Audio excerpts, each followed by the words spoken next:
Rappaccini's Daughter by Nathaniel Hawthorne. Today's story, Rappaccini's Daughter, is a compelling and thought-provoking tale by Nathaniel Hawthorne. First published in 1844, it later became part of Hawthorne's celebrated collection Mosses from an Old Manse, which was published in 1846. This collection is a treasure trove of short stories, showcasing Hawthorne's mastery of exploring human nature, morality, and the interplay of science and spirituality. Mosses from an Old Manse takes its name from the house in Concord, Massachusetts, where Hawthorne lived for a time. This historic residence, previously owned by Ralph Waldo Emerson's family, provided the inspiration for many of the stories in the collection. Among them, Rappaccini's Daughter stands out for its blend of Gothic elements, romance, and a deep inquiry into the ethics of scientific ambition. A young man named Giovanni came, very long ago, from the more southern region of Italy to pursue his studies at the University of Padua. Giovanni, who had but a scanty supply of gold ducats in his pocket, took lodgings in a high and gloomy chamber of an old edifice which looked not unworthy to have been the palace of a Paduan noble, and which, in fact, exhibited over its entrance the armorial bearings of a family long since extinct. The young stranger, who was not unstudied in the great poem of his country, recollected that one of the ancestors of this family, and perhaps an occupant of this very mansion, had been pictured by Dante as a partaker of the immortal agonies of his Inferno. These reminiscences and associations, together with the tendency to heartbreak natural to a young man for the first time out of his native sphere, caused Giovanni to sigh heavily as he looked around the desolate and ill-furnished apartment. "Holy Virgin, Signor," cried old Dame Lisabetta, who, won by the youth's remarkable beauty of person, was kindly endeavoring to give the chamber a habitable air. What a sigh was that to come out of a young man's heart! "Do you find this old mansion gloomy? For the love of heaven, then, put your head out of the window, and you will see as bright sunshine as you have left in Naples." Guascani mechanically did as the old woman advised, but could not quite agree with her that the Paduan sunshine was as cheerful as that of southern Italy. Such as it was, however, it fell upon a garden beneath the window and expended its fostering influences on a variety of plants, which seemed to have been cultivated with exceeding care. "Does this garden belong to the house?" asked Giovanni. "Heaven forbid, Signor, unless it were fruitful of better pot herbs than any that grow there now," answered old Lisabetta. "No, that garden is cultivated by the own hands of Signor Giacomo Rappaccini, the famous doctor, who, I warn him, has been heard of as far as Naples.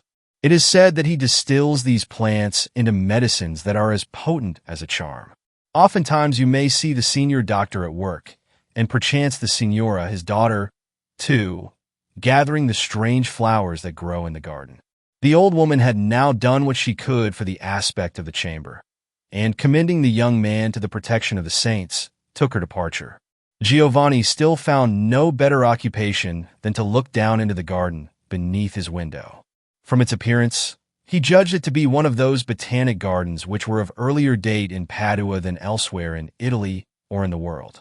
Or, not improbably, it might once have been the pleasure place of an opulent family, for there was the ruin of a marble fountain in the center, sculptured with rare art, but so woefully shattered that it was impossible to trace the original design from the chaos of remaining fragments.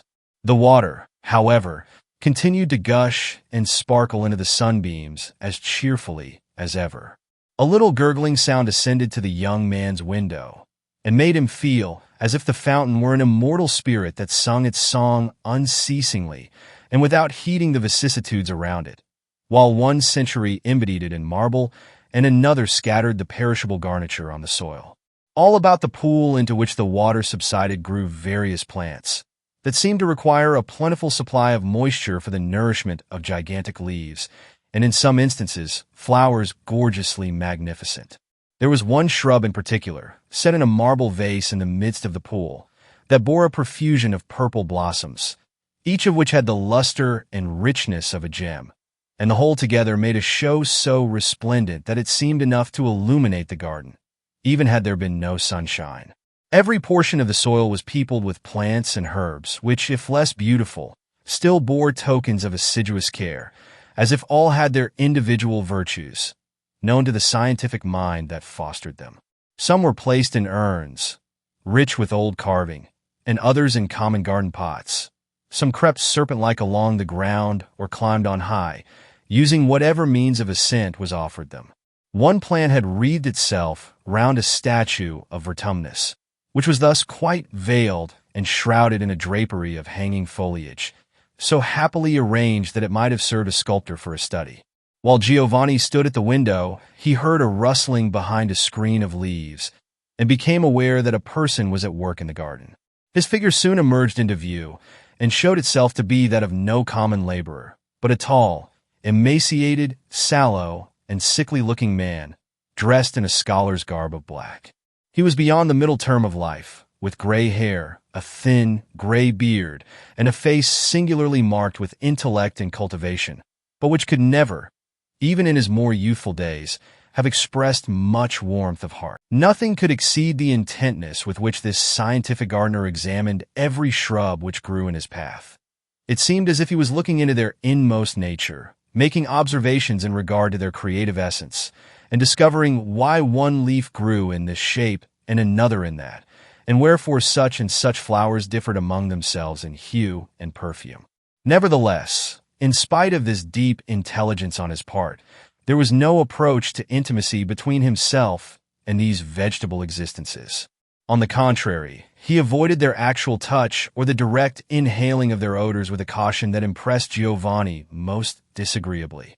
For the man's demeanor was that of one walking among malignant influences, such as savage beasts, or deadly snakes, or evil spirits, which, should he allow them one moment of license, would wreak upon him some terrible fatality.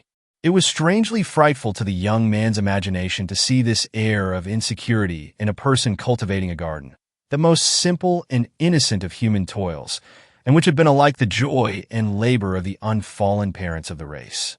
Was this garden, then, the Eden of the present world? And this man, with such a perception of harm in what his own hands caused to grow, was he the Adam? The distrustful gardener, while plucking away the dead leaves, or pruning the too luxuriant growth of the shrubs, defended his hands with a pair of thick gloves. Nor were these his only armor. When, in his walk through the garden, he came to the magnificent plant that hung its purple gems beside the marble fountain, he placed a kind of mask over his mouth and nostrils, as if all this beauty did but conceal a deadlier malice.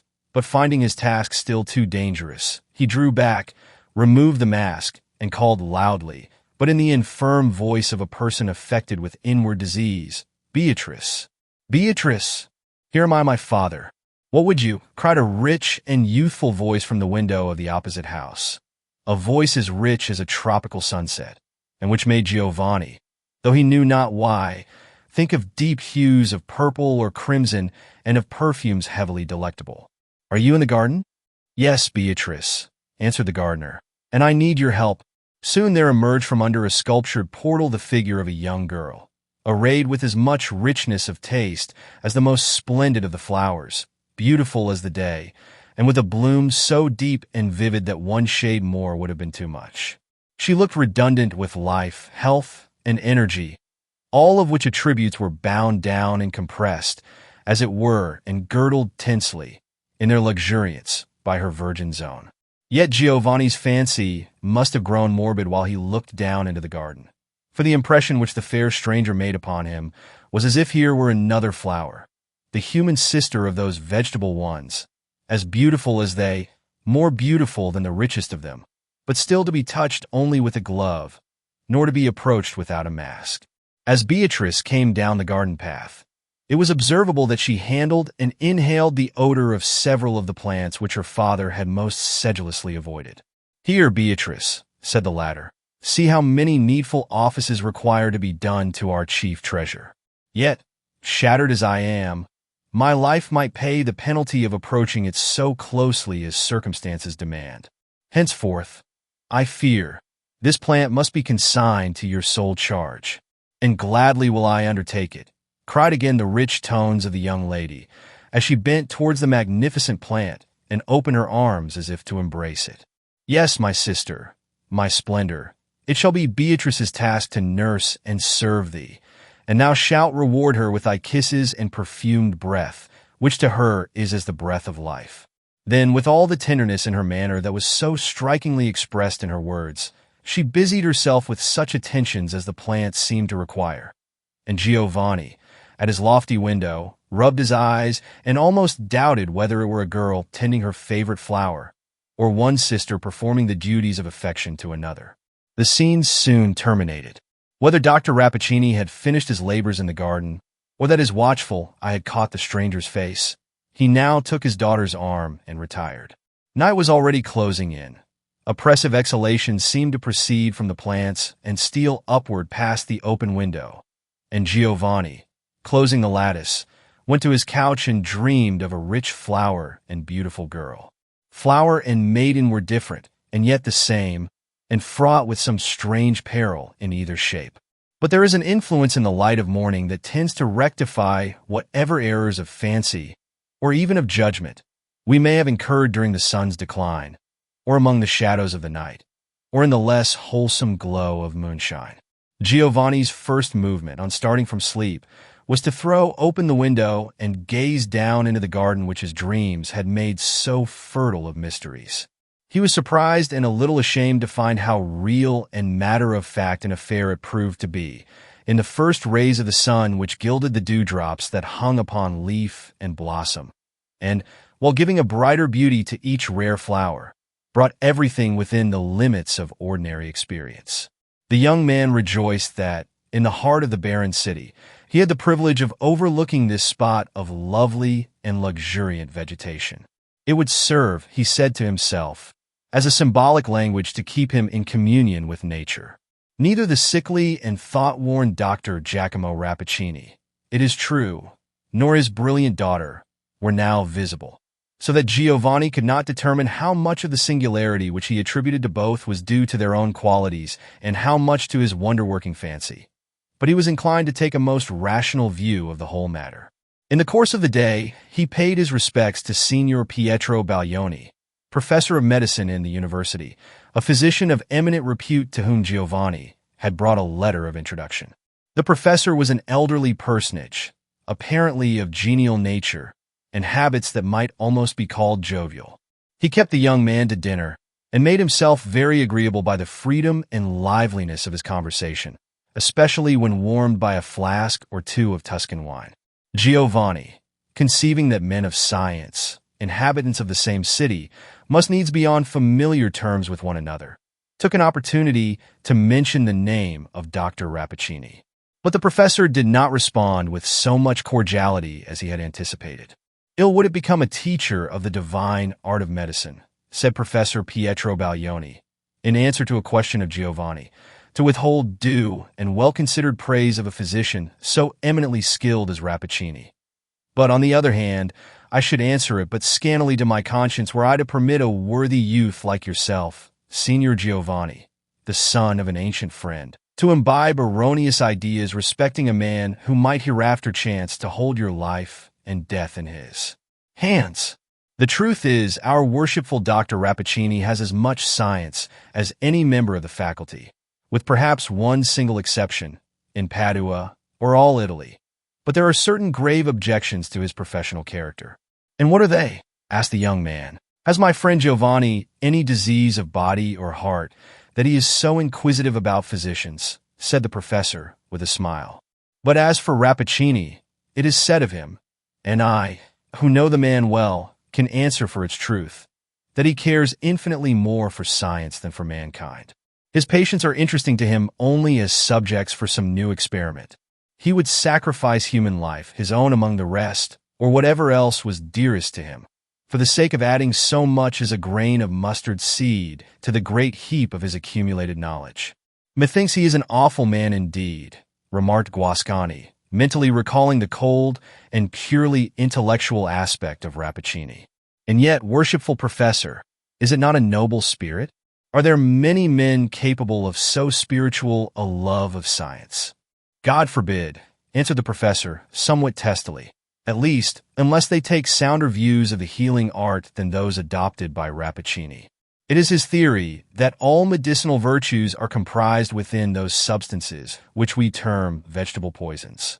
These he cultivates with his own hands, and is said even to have produced new varieties of poison, more horribly deleterious than nature, without the assistance of this learned person, would ever have plagued the world withal. That the senior doctor does less mischief than might be expected with such dangerous substances is undeniable. Now and then, it must be owned, he has effected, or seemed to effect, a marvelous cure. But to tell you my private mind, Signor Giovanni, he should receive little credit for such instances of success, they being probably the work of chance, but should be held strictly accountable for his failures, which may justly be considered his own work. The youth might have taken Baglioni's opinions with many grains of allowance had he known that there was a professional warfare of long continuance between him and Dr. Rappaccini, in which the latter was generally thought to have gained the advantage. If the reader be inclined to judge for himself, we refer him to certain black-letter tracts on both sides, preserved in the medical department of the University of Padua.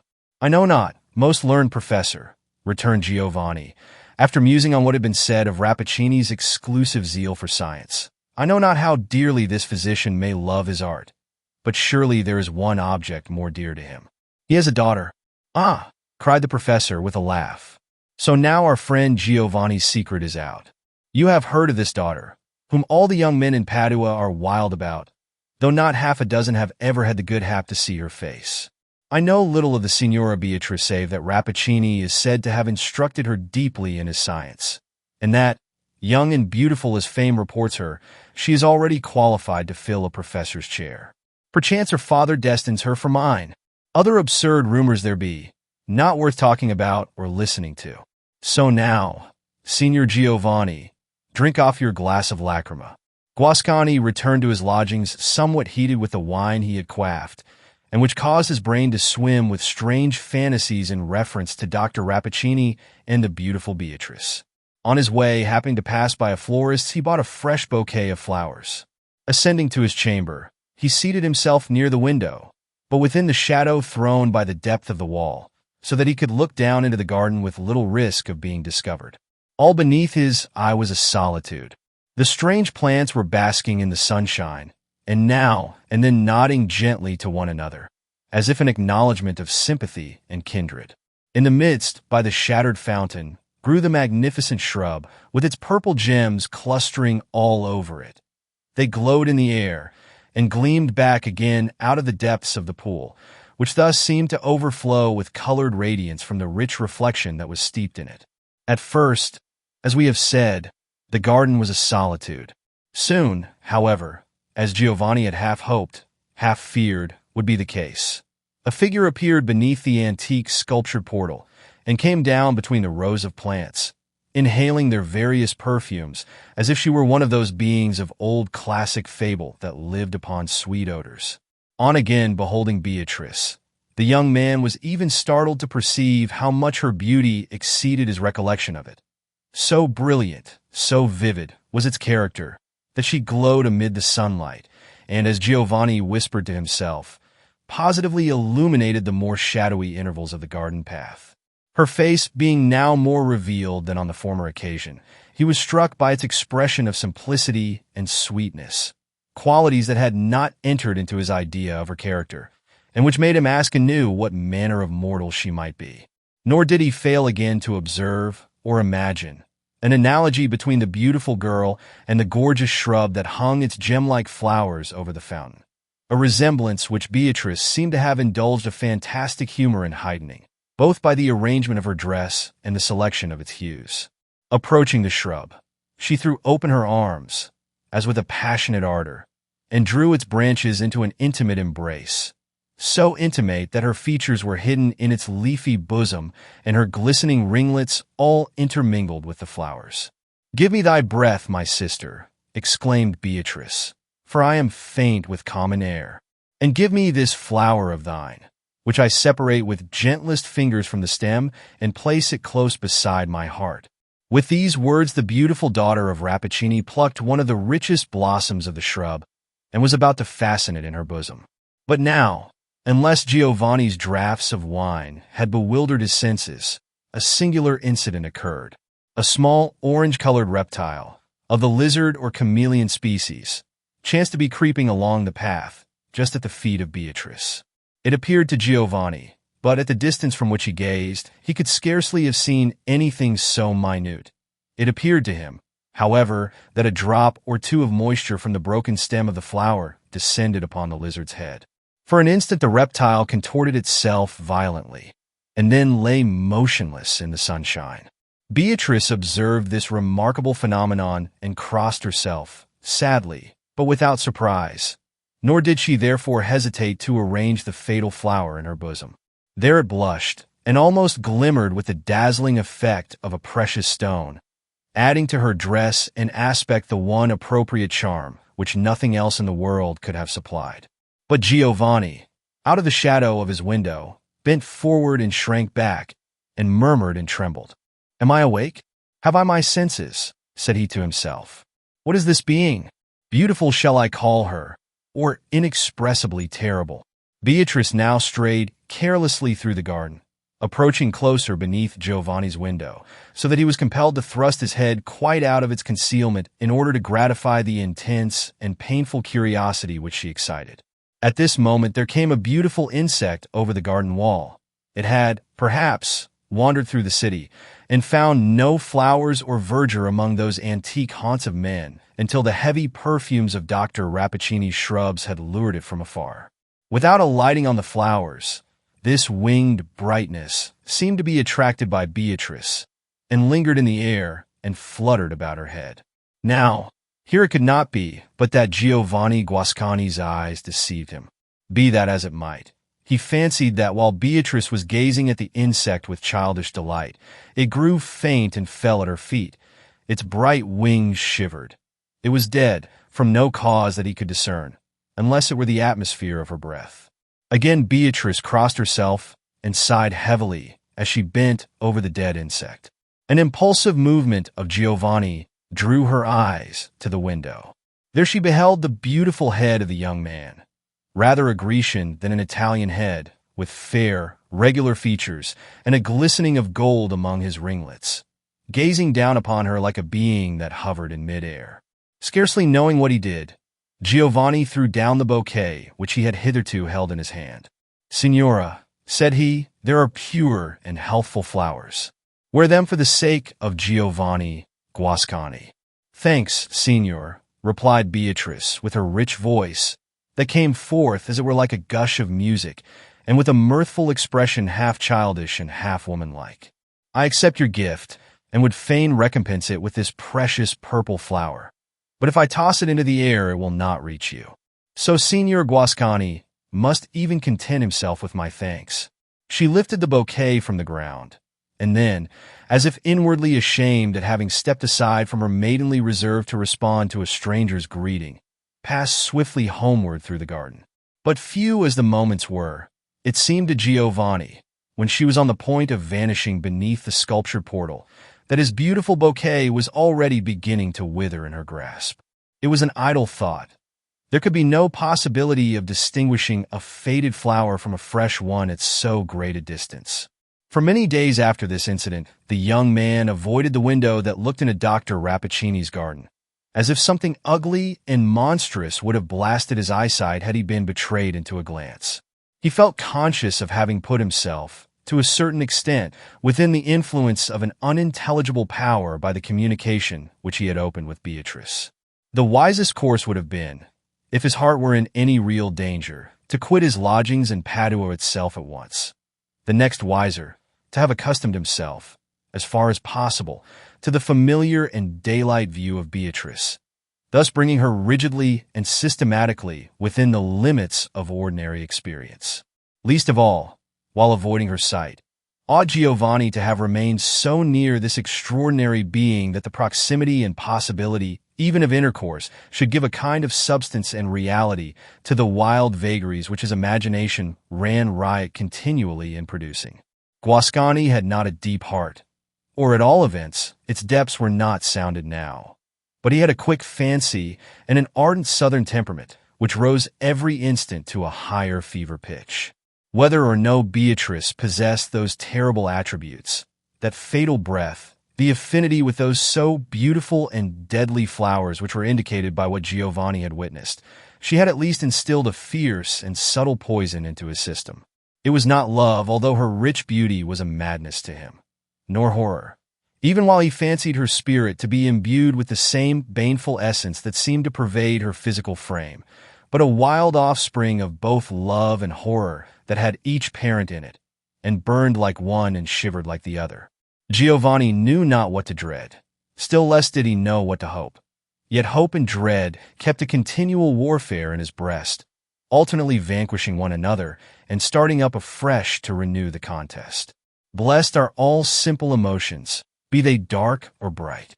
It is the lurid intermixture of the two that produces the illuminating blaze of the infernal regions. Sometimes he endeavored to assuage the fever of his spirit by a rapid walk through the streets of Padua or beyond its gates. His footsteps kept time with the throbbings of his brain, so that the walk was apt to accelerate itself to a race. One day he found himself arrested. His arm was seized by a portly personage, who had turned back on recognizing the young man and expended much breath in overtaking him. "Signor Giovanni, stay, my young friend," cried he. "Have you forgotten me? That might well be the case if I were as much altered as yourself." It was Baglioni, whom Giovanni had avoided ever since their first meeting, from a doubt that the professor's sagacity would look too deeply into his secrets. Endeavoring to recover himself, he stared forth wildly from his inner world into the outer one and spoke like a man in a dream. "Yes, I am Giovanni Guascani. You are Professor Pietro Baglioni. Now let me pass." Not yet, Signor Giovanni Guascani," said the professor, smiling, but at the same time scrutinizing the youth with an earnest glance. "What? Did I grow up side by side with your father? And shall his son pass me like a stranger in these old streets of Padua? Stand still, Signor Giovanni, for we must have a word or two before we part." "Speedily, then, most worshipful professor, speedily," said Giovanni, with feverish impatience. "Does not your worship see that I am in haste?" Now, while he was speaking, there came a man in black along the street, stooping and moving feebly like a person in inferior health. His face was all overspread with a most sickly and sallow hue, but yet so pervaded with an expression of piercing and active intellect that an observer might easily have overlooked the merely physical attributes and have seen only this wonderful energy. As he passed, this person exchanged a cold and distant salutation with Baglioni, but fixed his eyes upon Giovanni with an intentness that seemed to bring out whatever was within him worthy of notice. Nevertheless, there was a peculiar quietness in the look, as if taking merely a speculative, not a human interest, in the young man. "It is Dr. Rappaccini," whispered the professor when the stranger had passed. "Has he ever seen your face before?" "Not that I know," answered Giovanni, starting at the name. "He has seen you. He must have seen you," said Baglioni hastily. "For some purpose or other, this man of science is making a study of you. I know that look of his. It is the same that coldly illuminates his face as he bends over a bird, a mouse, or a butterfly, which in pursuance of some experiment, he is killed by the perfume of a flower, a look as deep as nature itself, but without nature's warmth of love. Signor Giovanni, I will stake my life upon it. You are the subject of one of Rappaccini's experiments." "Will you make a fool of me?" cried Giovanni, passionately. "That, Signor Professor, were an untoward experiment." "Patience, patience," replied the imperturbable professor. "I tell thee, my poor Giovanni, that Rappaccini has a scientific interest in thee. Thou hast fallen into fearful hands. And the Signora Beatrice, what part does she act in this mystery?" But Guascani, finding Baglioni's pertinacity intolerable, here broke away and was gone before the professor could again seize his arm. He looked after the young man intently and shook his head. "This must not be," said Baglioni to himself. "The youth is the son of my old friend, and shall not come to any harm from which the arcana of medical science can preserve him. Besides, it is too insufferable an impertinence in Rappaccini, thus to snatch the lad out of my own hands, as I may say, and make use of him for his infernal experiments. This daughter of his, it shall be looked to. Perchance, most learned Rappaccini, I may foil you where you little dream of it." Meanwhile, Giovanni had pursued a circuitous route, and at length found himself at the door of his lodgings. As he crossed the threshold, he was met by old Lisabetta, who smirked and smiled, and was evidently desirous to attract his attention. Vainly, however, as the ebullition of his feelings had momentarily subsided into a cold and dull vacuity. He turned his eyes full upon the withered face that was puckering itself into a smile, but seemed to behold it not. The old dame, therefore, laid her grasp upon his cloak. "Signor, signor," whispered she, still with a smile, over the whole breadth of her visage, so that it looked not unlike a grotesque carving in wood, darkened by centuries. "Listen, signor. There is a private entrance into the garden." "What do you say?" exclaimed Giovanni, turning quickly about, as if an inanimate thing should start in a feverish life. "A private entrance into Dr. Rappaccini's garden?" "Hush! Hush! Not so loud," whispered Lisabetta, putting her hand over his mouth. "Yes, into the worshipful doctor's garden, where you may see all his fine shrubbery. Many a young man in Padua would give gold to be admitted among those flowers." Giovanni put a piece of gold into her hand. "Show me the way," said he. A surmise, probably excited by his conversation with Baglioni, crossed his mind, that this interposition of old Lisabetta might perchance be connected with the intrigue, whatever were its nature, in which the professor seemed to suppose that Dr. Rappaccini was involving him. But such a suspicion, though it disturbed Giovanni, was inadequate to restrain him. The instant that he was aware of the possibility of approaching Beatrice, it seemed an absolute necessity of his existence to do so. It mattered not whether she were angel or demon. He was irrevocably within her sphere, and must obey the law that whirled him onward, in ever-lessening circles, towards a result which he did not attempt to foreshadow. And yet, strange to say, there came across him a sudden doubt whether this intense interest on his part were not delusory, whether it were really of so deep and positive a nature as to justify him in now thrusting himself into an incalculable position, whether it were not merely the fantasy of a young man's brain, only slightly or not at all connected with his heart. He paused, hesitated, turned half about, but again went on. His withered guide led him along several obscure passages, and finally undid a door, through which, as it was opened, there came the sight and sound of rustling leaves, with the broken sunshine glimmering among them. Giovanni stepped forth, and forcing himself through the entanglement of a shrub that wreathed its tendrils over the hidden entrance, stood beneath his own window in the open area of Dr. Rappaccini's garden. How often is it the case that when impossibilities have come to pass and dreams have condensed their misty substance into tangible realities, we find ourselves calm, and even coldly self-possessed, amid circumstances which it would have been a delirium of joy or agony to anticipate. Fate delights to thwart us thus. Passion will choose his own time to rush upon the scene, and lingers sluggishly behind when an appropriate adjustment of events would seem to summon his appearance. So was it now with Giovanni. Day after day his pulses had throbbed with feverish blood at the improbable idea of an interview with Beatrice, and of standing with her, face to face, in this very garden, basking in the oriental sunshine of her beauty, and snatching from her full gaze the mystery which he deemed the riddle of his own existence. But now there was a singular and untimely equanimity within his breast. He threw a glance around the garden to discover if Beatrice or her father were present, and, perceiving that he was alone, began a critical observation of the plants.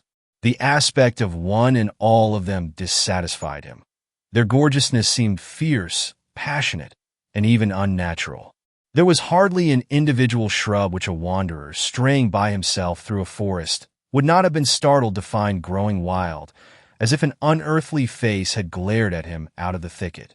Several also would have shocked a delicate instinct by an appearance of artificialness indicating that there had been such commixture, and as it were, adultery, of various vegetable species, that the production was no longer of God's making, but the monstrous offspring of man's depraved fancy, glowing with only an evil mockery of beauty. They were probably the result of experiment, which in one or two cases had succeeded in mingling plants individually lovely into a compound, possessing the questionable and ominous character that distinguished the whole growth of the garden. In fine, Giovanni recognized but 2 or 3 plants in the collection, and those of a kind that he well knew to be poisonous. While busy with these contemplations, he heard the rustling of a silken garment, and, turning, beheld Beatrice emerging from beneath the sculptured portal. Giovanni had not considered with himself what should be his deportment, whether he should apologize for his intrusion into the garden, or assume that he was there with the privity at least, if not by the desire, of Dr. Rappaccini or his daughter. But Beatrice's manner placed him at his ease, though leaving him still in doubt by what agency he had gained admittance. She came lightly along the path and met him near the broken fountain. There was surprise in her face, but brightened by a simple and kind expression of pleasure. "You are a connoisseur in flowers, Signor," said Beatrice, with a smile, alluding to the bouquet which he had flung her from the window. "It is no marvel, therefore, if the sight of my father's rare collection has tempted you to take a nearer view. If he were here, he could tell you many strange and interesting facts as to the nature and habits of these shrubs, for he has spent a lifetime in such studies, and this garden is his world. And yourself, lady," observed Giovanni, "if fame says true, you likewise are deeply skilled in the virtues indicated by these rich blossoms and these spicy perfumes. Would you deign to be my instructress? I should prove an apter scholar than if taught by Signor Rappaccini himself." "Are there such idle rumors?" asked Beatrice, with the music of a pleasant laugh. "Do people say that I am skilled in my father's science of plants? What a jest is there! No, though I have grown up among these flowers, I know no more of them than their hues and perfume, and sometimes methinks I would fain rid myself of even that small knowledge. There are many flowers here, and those not the least brilliant, that shock and offend me when they meet my eye. But pray, Signor, do not believe these stories about my science. Believe nothing of me save what you see with your own eyes." "And must I believe all that I have seen with my own eyes?" asked Giovanni, pointedly, while the recollection of former scenes made him shrink. "No, Signora, you demand too little of me. Bid me believe nothing save what comes from your own lips." It would appear that Beatrice understood him. There came a deep flush to her cheek, but she looked full into Giovanni's eyes and responded to his gaze of uneasy suspicion with a queen-like haughtiness. "I do so bid you, Signor," she replied. "Forget whatever you may have fancied in regard to me. If true to the outward senses, still it may be false in its essence. But the words of Beatrice Rappaccini's lips are true from the depths of the heart outward. Those you may believe."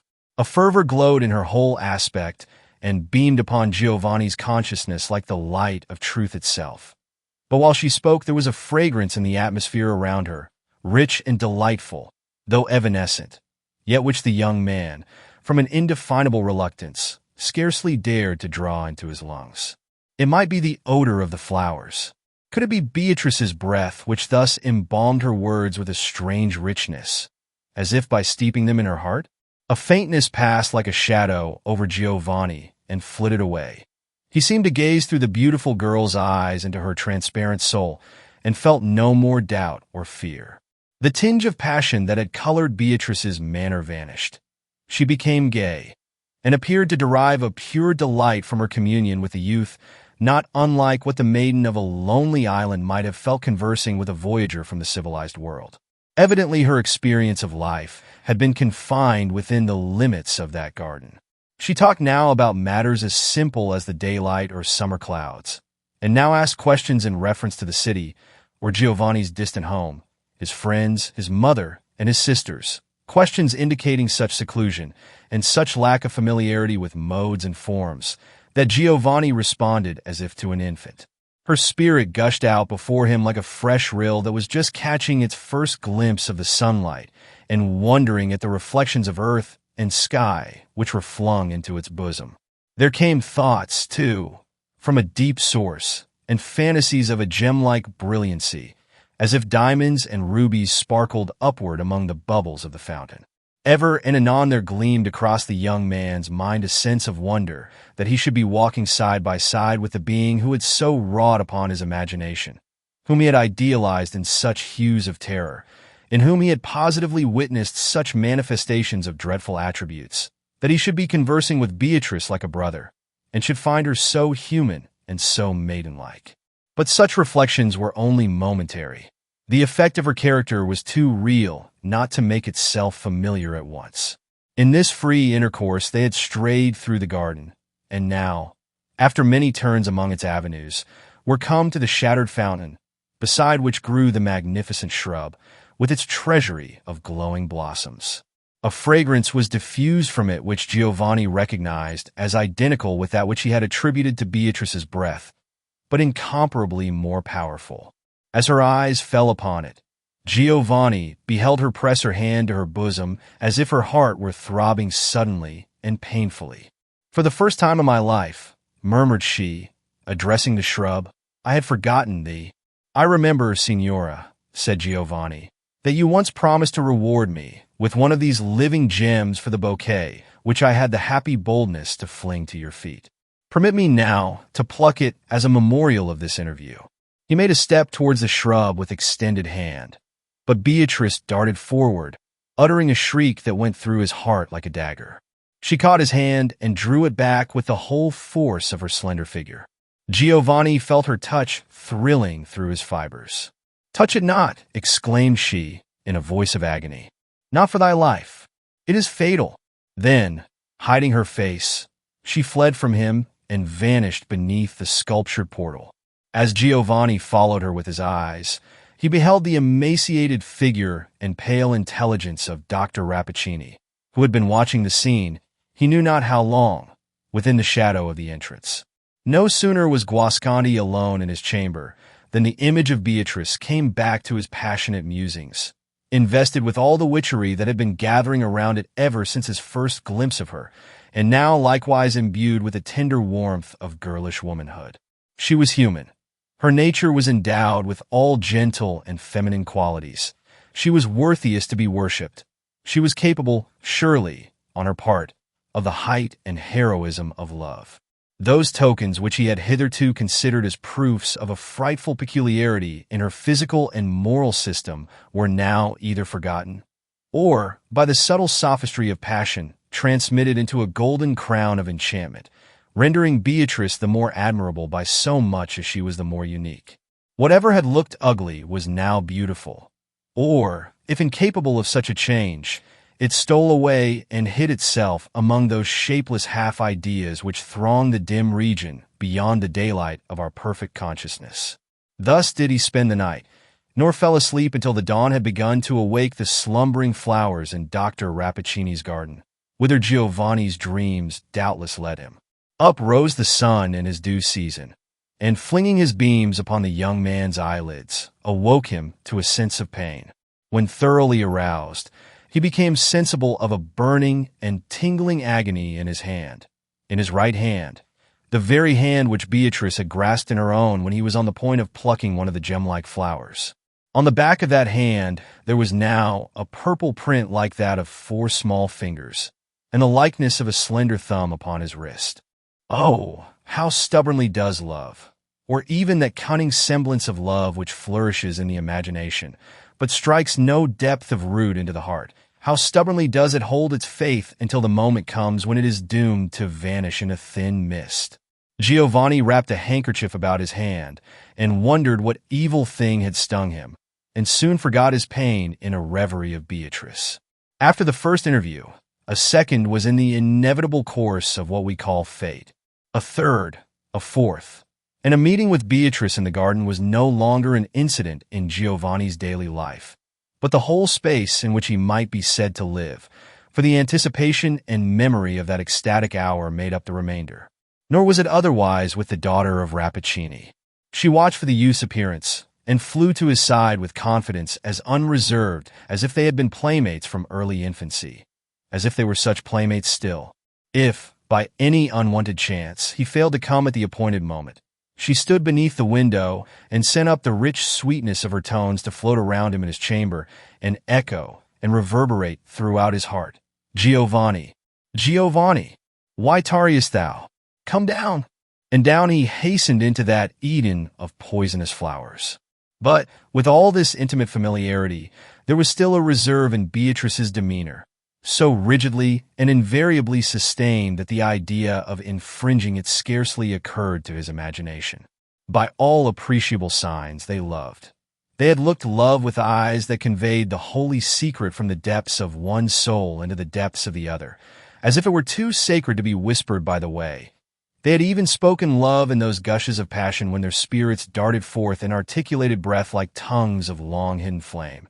And yet there had been no seal of lips, no clasp of hands, nor any slightest caress, such as love claims and hallows.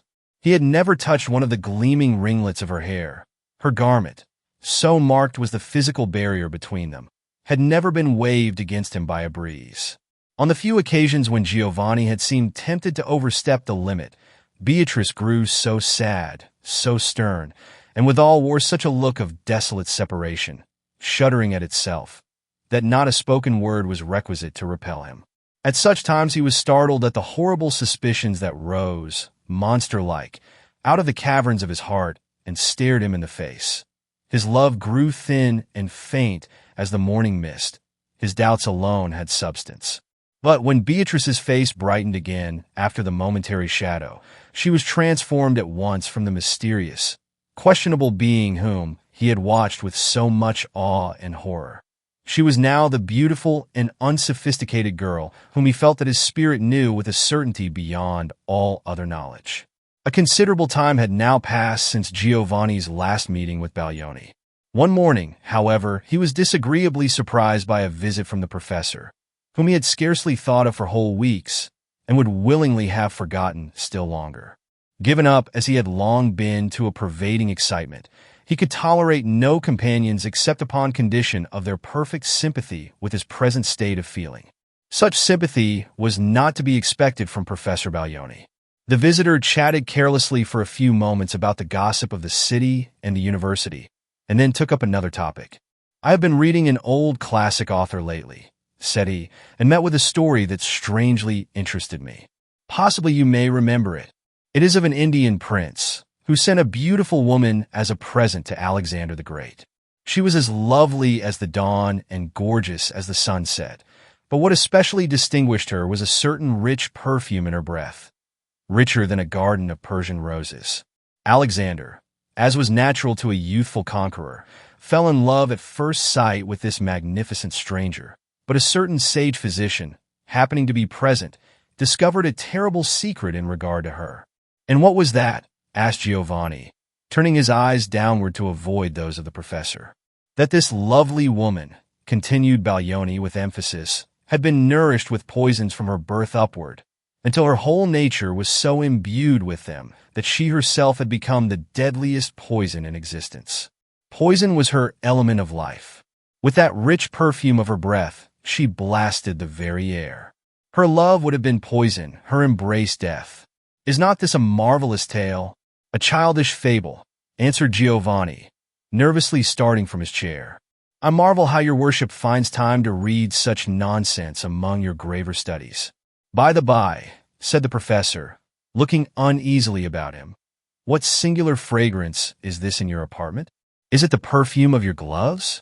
It is faint, but delicious, and yet, after all, by no means agreeable. Were I to breathe it long, methinks it would make me ill. It is like the breath of a flower. But I see no flowers in the chamber." "Nor are there any," replied Giovanni, who had turned pale as the professor spoke. "Nor, I think, is there any fragrance except in your worship's imagination. Odors, being a sort of element combined of the sensual and the spiritual, are apt to deceive us in this manner. The recollection of a perfume, the bare idea of it, may easily be mistaken for a present reality."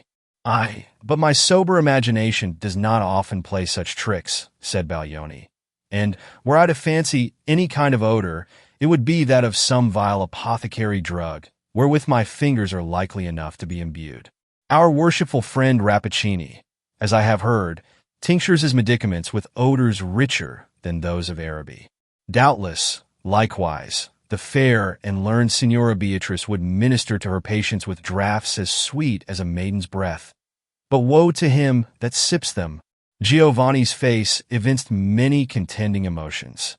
The tone in which the professor alluded to the pure and lovely daughter of Rappaccini was a torture to his soul, and yet the intimation of a view of her character opposite to his own gave instantaneous distinctness to 1,000 dim suspicions, which now grinned at him like so many demons. But he strove hard to quell them and to respond to Baglioni with a true lover's perfect faith. "Senior Professor," said he, "you were my father's friend. Perchance, too, it is your purpose to act a friendly part towards his son. I would fain feel nothing towards you save respect and deference. But I pray you to observe, Signor, that there is one subject on which we must not speak. You know not the Signora Beatrice. You cannot, therefore, estimate the wrong, the blasphemy, I may even say, that is offered to her character by a light or injurious word." "Giovanni, my poor Giovanni," answered the professor, with a calm expression of pity, "I know this wretched girl far better than yourself. You shall hear the truth in respect to the poisoner Rappaccini and his poisonous daughter. Yes, poisonous as she is beautiful. Listen, for even should you do violence to my gray hairs, it shall not silence me. That old fable of the Indian woman has become a truth by the deep and deadly science of Rappaccini and in the person of the lovely Beatrice." Giovanni groaned and hid his face. "Her father," continued Baglioni, "was not restrained by natural affection from offering up his child in this horrible manner as the victim of his insane zeal for science. For let us do him justice, he is as true a man of science as ever distilled his own heart in an alembic. What, then, will be your fate? Beyond a doubt you are selected as the material of some new experiment. Perhaps the result is to be death, perhaps a fate more awful still. Rappaccini, with what he calls the interest of science before his eyes, will hesitate at nothing. It is a dream," muttered Giovanni to himself. "Surely it is a dream. But," resumed the professor, "be of good cheer, son of my friend. It is not yet too late for the rescue. Possibly we may even succeed in bringing back this miserable child within the limits of ordinary nature, from which her father's madness has estranged her. Behold this little silver vase. It was wrought by the hands of the renowned Benvenuto Cellini, and is well worthy to be a love gift to the fairest dame in Italy. But its contents are invaluable. One little sip of this antidote would have rendered the most virulent poisons of the Borgias innocuous. Doubt not that it will be as efficacious against those of Rappaccini. Bestow the vase, and the precious liquid within it, on your Beatrice, and hopefully await the result." Baglioni laid a small, exquisitely wrought silver vial on the table, and withdrew, leaving what he had said to produce its effect upon the young man's mind. "We will thwart Rappaccini yet," thought he, chuckling to himself as he descended the stairs. "But let us confess the truth of him. He is a wonderful man indeed, a vile empiric, however, in his practice, and therefore not to be tolerated by those who respect the good old rules of the medical profession." Throughout Giovanni's whole acquaintance with Beatrice, he had occasionally, as we have said, been haunted by dark surmises as to her character. Yet so thoroughly had she made herself felt by him as a simple, natural, most affectionate and guileless creature, that the image now held up by Professor Baglioni looked as strange and incredible as if it were not in accordance with his own original conception. True, there were ugly recollections connected with his first glimpses of the beautiful girl. He could not quite forget the bouquet that withered in her grasp, and the insect that perished amid the sunny air, by no ostensible agency save the fragrance of her breath. These incidents, however, dissolving in the pure light of her character, had no longer the efficacy of facts, but were acknowledged as mistaken fantasies, by whatever testimony of the senses they might appear to be substantiated. There is something truer and more real than what we can see with the eyes and touch with the finger. On such better evidence had Giovanni founded his confidence in Beatrice, though rather by the necessary force of her high attributes than by any deep and generous faith on his part. But now his spirit was incapable of sustaining itself at the height to which the early enthusiasm of passion had exalted it. He fell down, groveling among earthly doubts, and defiled therewith the pure whiteness of Beatrice's image. Not that he gave her up, he did but distrust. He resolved to institute some decisive test that should satisfy him, once for all, whether there were those dreadful peculiarities in her physical nature which could not be supposed to exist without some corresponding monstrosity of soul. His eyes, gazing down afar, might have deceived him as to the lizard, the insect, and the flowers, but if he could witness at the distance of a few paces the sudden blight of one fresh and healthful flower in Beatrice's hand, there would be room for no further question. With this idea, he hastened to the florist's and purchased a bouquet that was still gemmed with the morning dewdrops. It was now the customary hour of his daily interview with Beatrice. Before descending into the garden, Giovanni failed not to look at his figure in the mirror, a vanity to be expected in a beautiful young man, yet, as displaying itself at that troubled and feverish moment, the token of a certain shallowness of feeling and insincerity of character. He did gaze, however, and said to himself that his features had never before possessed so rich a grace, nor his eyes such vivacity, nor his cheeks so warm a hue of superabundant life. At least, thought he, her poison has not yet insinuated itself into my system. I am no flower to perish in her grasp. With that thought, he turned his eyes on the bouquet, which he had never once laid aside from his hand. A thrill of indefinable horror shot through his frame on perceiving that those dewy flowers were already beginning to droop. They wore the aspect of things that had been fresh and lovely yesterday. Giovanni grew white as marble and stood motionless before the mirror, staring at his own reflection there as at the likeness of something frightful. He remembered Baglioni's remark about the fragrance that seemed to pervade the chamber. It must have been the poison in his breath. Then he shuddered at himself. Recovering from his stupor, he began to watch with curious eye a spider that was busily at work hanging its web from the antique cornice of the apartment, crossing and recrossing the artful system of interwoven lines, as vigorous and active a spider as ever dangled from an old ceiling. Giovanni bent towards the insect and emitted a deep, long breath. The spider suddenly ceased its toil. The web vibrated with a tremor originating in the body of the small artisan. Again Giovanni sent forth a breath, deeper, longer, and imbued with a venomous feeling out of his heart. He knew not whether he were wicked or only desperate. The spider made a convulsive gripe with his limbs and hung dead across the window. "Accursed! Accursed!" muttered Giovanni, addressing himself. "Hast thou grown so poisonous that this deadly insect perishes by thy breath?" At that moment a rich, sweet voice came floating up from the garden. "Giovanni! Giovanni! It is past the hour. Why tarriest thou? Come down!" "Yes," muttered Giovanni again. "She is the only being whom my breath may not slay. Would that it might!" He rushed down, and in an instant was standing before the bright and loving eyes of Beatrice. A moment ago his wrath and despair had been so fierce that he could have desired nothing so much as to wither her by a glance. But with her actual presence there came influences which had too real an existence to be at once shaken off. Recollections of the delicate and benign power of her feminine nature, which had so often enveloped him in a religious calm. Recollections of many a holy and passionate outgush of her heart, when the pure fountain had been unsealed from its depths and made visible in its transparency to his mental eye. Recollections which, had Giovanni known how to estimate them, would have assured him that all this ugly mystery was but an earthly illusion, and that whatever mist of evil might seem to have gathered over her, the real Beatrice was a heavenly angel. Incapable as he was of such high faith, still her presence had not utterly lost its magic. Giovanni's rage was quelled into an aspect of sullen insensibility. Beatrice, with a quick spiritual sense, immediately felt that there was a gulf of blackness between them which neither he nor she could pass. They walked on together, sad and silent, and came thus to the marble fountain and to its pool of water on the ground, in the midst of which grew the shrub that bore gem-like blossoms. Giovanni was affrighted at the eager enjoyment, the appetite, as it were, with which he found himself inhaling the fragrance of the flowers. "Beatrice," asked he abruptly, "whence came this shrubs?" "My father created it," answered she with simplicity. "Created it? Created it," repeated Giovanni. "What mean you, Beatrice?"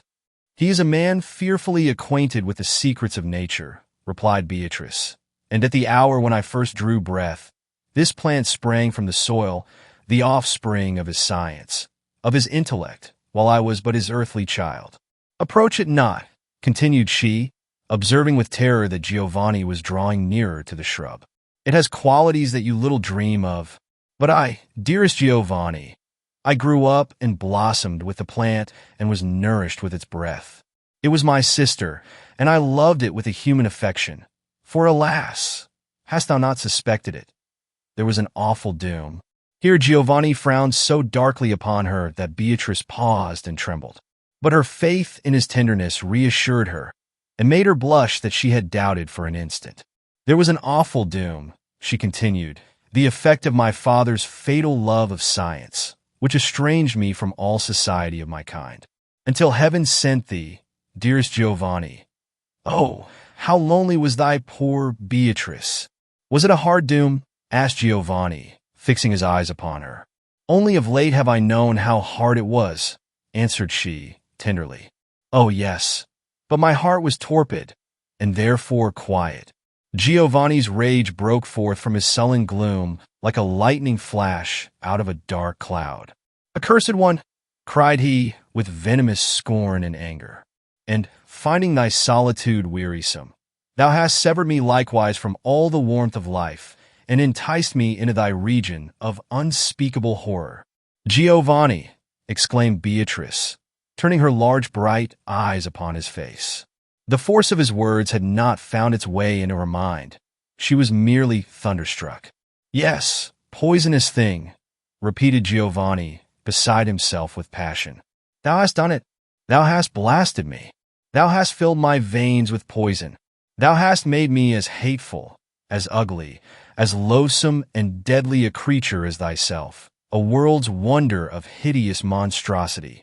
Now, if our breath be happily as fatal to ourselves as to all others, let us join our lips in one kiss of unutterable hatred, and so die. What has befallen me? Murmured Beatrice, with a low moan out of her heart. Holy Virgin, pity me, a poor heartbroken child.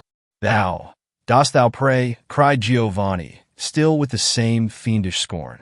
Thy very prayers, as they come from thy lips, taint the atmosphere with death. Yes, yes, let us pray. Let us to church, and dip our fingers in the holy water at the portal. They that come after us will perish as by a pestilence. Let us sign crosses in the air.